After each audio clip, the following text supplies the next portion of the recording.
অজ্ঞান অবস্থায় পড়ে থাকাতেই অগ্নিকে উদ্ধার করলো বুলি। কথা ধারাবাহিক সিরিয়ালটির আগামী পর্বের সম্পূর্ণ আপডেট পর্বটি জানতে ভিডিওতে লাইক করে চলুন আমরা একসাথে জেনে আসি। তো হ্যাঁ বন্ধুরা, মিডিয়ার লোকজন কথার কিছু কথা জানতে চেয়েছিল অগ্নির থেকে, কিন্তু রাগের মাথায় মিডিয়াতে মারধর করলো অগ্নি। অগ্নি নিজের দুঃখে রাস্তায় বেরিয়ে পড়ে। অগ্নির সাথে সাথে প্রত্যয়, অঙ্কিত, স্যান্ডি অগ্নিকে আটকাবার অনেক চেষ্টা করে, তবে অগ্নির দেখা আর পায় না। তো হ্যাঁ বন্ধুরা, এই কথা ধারাবাহিক সিরিয়ালে আমরা সকলেই দেখতে পাবো অগ্নি নিজের মনে আর থাকে না, সারাক্ষণ মদ খেতে লাগে। অগ্নি অন্যরকম ব্যবহার করে। রাস্তায় এসে মদের নেশায় অগ্নি কথাকে ডাকতে লাগে, অগ্নি গান করতে লাগে, তবে রাস্তায় পড়ে থাকে অগ্নি। এইদিকে বুলি আর তার সাথে রাজারানীকে ঘাড় ধাক্কা দিয়ে মাই মমস থেকে তাড়িয়ে দেয়।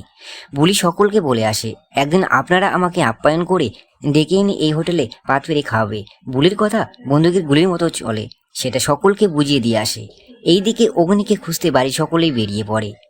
পরিবারকে ভালো রাখতে প্রত্যয়, অঙ্কিত, জুনি সকলে মিলে হাত মেলায়। কথার জন্য বাড়ির মানুষদের ভালো রাখার দায়িত্ব আমাদের। তো হ্যাঁ, রাস্তায় অগ্নি পড়ে থাকাতেই অবশেষে বুলি অগ্নিকে দেখতে পায়। বুলি অগ্নিকে উদ্ধার করে। তবে কি আমরা আগামী দিনে ঠিক আমরা এমনটাই দেখতে পাবো? এটাই ছিল আগামী পর্বের কথা ধারাবাহিক সিরিয়ালটির নতুন পর্বের আপডেট প্রোমো। আপনার কাছে কথা ধারাবাহিক সিরিয়ালটি এবং এভির অভিনয় সহ যে স্টার জলসার অন্যতম এখন টিআরপিতে এগিয়ে আছে কথা ধারাবাহিক সিরিয়ালটি কেমন লাগে অবশ্যই বলবেন, এবং পরবর্তীতে সবার আগে আপডেট দেখতে চ্যানেলটি সাবস্ক্রাইব করে সাথেই থাকুন।